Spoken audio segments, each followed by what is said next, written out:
Now, the European Union and the United Kingdom are on a Brexit break. There's currently no official negotiations taking place between London and Brussels. But that doesn't mean the protesters who want to stop Brexit have been taking it easy. In today's brief from Brussels, we meet one lady who's dedicating her whole life to trying to stop Brexit. She also tells us about the impact it's having on her mental health. Welcome. Thank you. Thanks for having us over. It's lovely, and it's a lovely day, huh? It is. A day to stop Brexit, hope. For Sharon, every day is a day to stop Brexit. The Brussels-based trade expert even gave up her day job and the chance to cash out on Brexit as a consultant. Now she spends her days huddled over her computer, listening to LBC radio and organising protests. I never ever thought that I would be out in the streets campaigning, but I went on the march in London some time ago. It's the first march I'd ever been on, and it was really nice. It was really nice because Brexit has been taking its toll on Sharon's health. Recently, she had to moderate an anti-Brexit event on an EU Council day. It caused her so much stress. Turns out I've got shingles, and so that's not been too good. That's probably just doing too much. Worrying too much, it's silly. I call it Brexititis because it came on the day of that council. And for the June EU Council, Sharon's daughter Ariane, seen here on the left, dressed up as a unicorn to protest against Brexit. Her older sister Armel, seen here, tells me how Brexit has impacted her.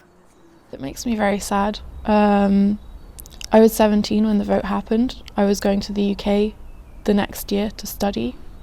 And honestly, it made me a lot less confident about studying in the UK. And this sadness is not unique. A Britain Think poll said 64% of respondents found Brexit bad for their mental health. For more, I spoke to a London-based psychotherapist on Skype who told me politicians were meant to be caregivers and not the perpetrators of anxiety. Hi Julia, yeah, it's me. You know, we elect our politicians and to do something similar to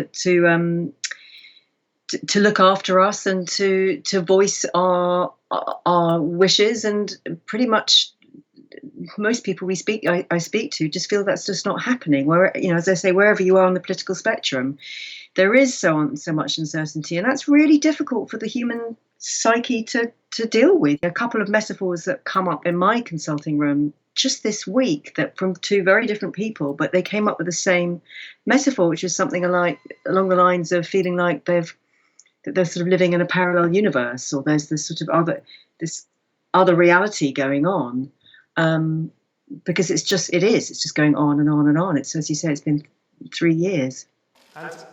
On July 22nd, the Tories will choose a new leader to steer the Brexit ship and the future of Britain. For the time being, both candidates argue that the UK is better off alone. Well, as you heard there in that report, the 22nd of July is the date we'll be finding out who will be coming to Brussels on behalf of the United Kingdom. But regardless of what that new Tory leader says, there'll be no changes of attitudes here when it comes to reopening that withdrawal agreement. For Euronews, I'm Maeve McMahon in Brussels.